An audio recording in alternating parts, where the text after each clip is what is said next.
When we think about change, we usually tend to think about that we have to make these big changes, that we have to do something that we've never ever done before, but it isn't necessarily that way. There are many small things we can do that can actually improve our lives.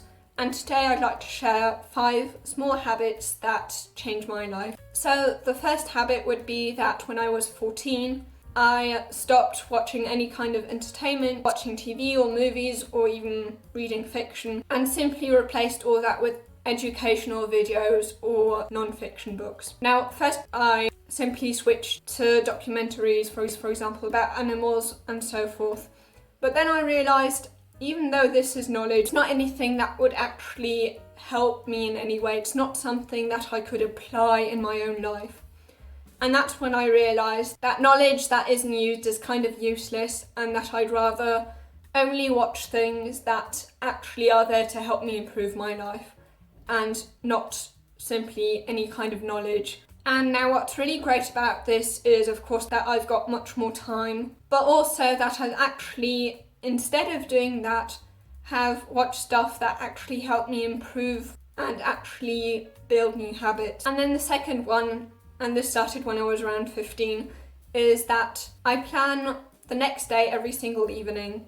This is really great because then I don't have to think about what I need to do, and I'm not in this state of decision fatigue, basically the state in which we're faced with so many options that we end up not making any decision at all and end up, for example, procrastinating. And because I know exactly what I'm planning to do at what time, I can start way more quickly and can get way more done, because I know exactly what I am going to do now and what I'm not going to do at this moment.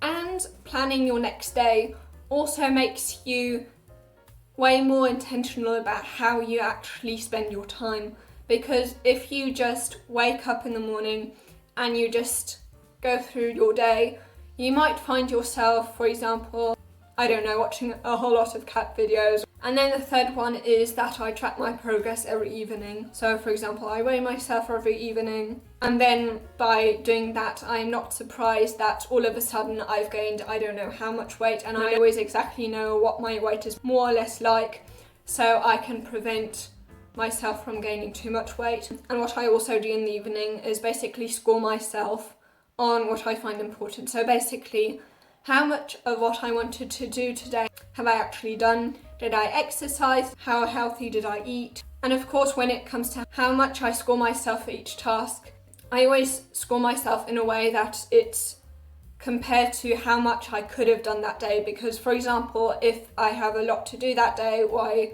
spend time with my friends or so forth, then I will have to score less points to actually get the full score.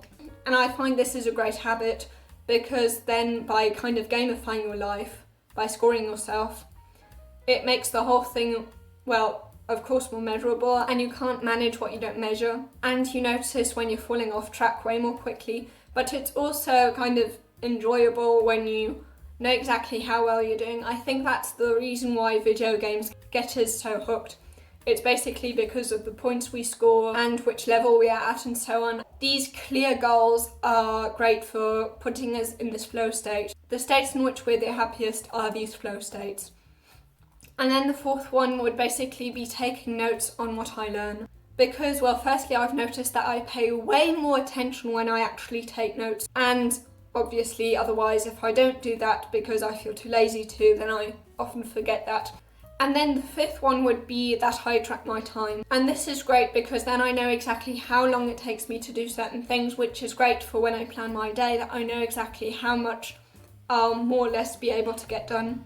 By tracking my time, I know which are the things that I waste my most time on. And by becoming more aware of those time wasters, I waste less time in future by doing those certain activities. Now, if you want to know mistakes that you want to avoid when you try building new good habits, you can watch this video here.